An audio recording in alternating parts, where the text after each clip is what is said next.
It's ironic that Russia holds the presidency of the Security Council, the UN's body delegated to make peace, just as Russia is perceived by many to be the greatest threat to that peace. Ukraine's ambassador, Sergiy Kyslytsya, has even suggested that Russia should be removed from the Security Council. But can this happen? The Security Council was established by the 1945 UN Charter and comprises 15 members. 10 rotating non-permanent countries are elected by the UN General Assembly to do a 2-year term on the Security Council.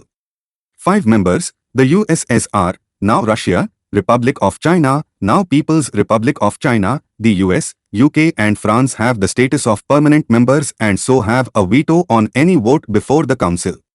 There is no mechanism to remove a permanent member of the Security Council written into the UN Charter. The word permanent was to mean just that. But there is a process to remove a country from the United Nations. That would require a vote of the UN General Assembly based on the recommendation of the Security Council. This has never been done. And given that Russia has a veto on the Security Council, the Council cannot recommend Russia's removal without Russia's agreement. This simply will not happen.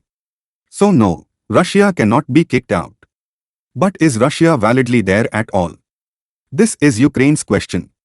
The UN Charter says that the USSR, not Russia, is the permanent member. While no permanent member of the Security Council has ever been removed, to have changed, and it is worth analyzing how and why, not just for the current crisis, but for the next one surely coming over Taiwan. But why did Russia get the seat of USSR following its dissolution?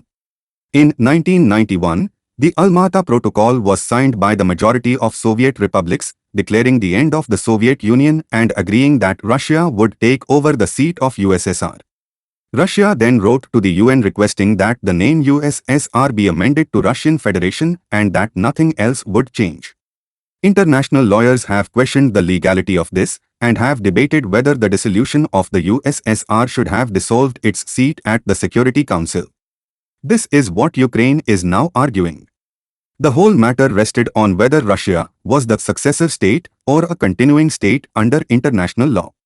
In 1991, Alexander Vladimirovich Yakovenko, a recent Russian ambassador to the UK who was at that time a mid-level bureaucrat in the Ministry of Foreign Affairs in Moscow, wrote to argue that Russia should inherit the permanent seat.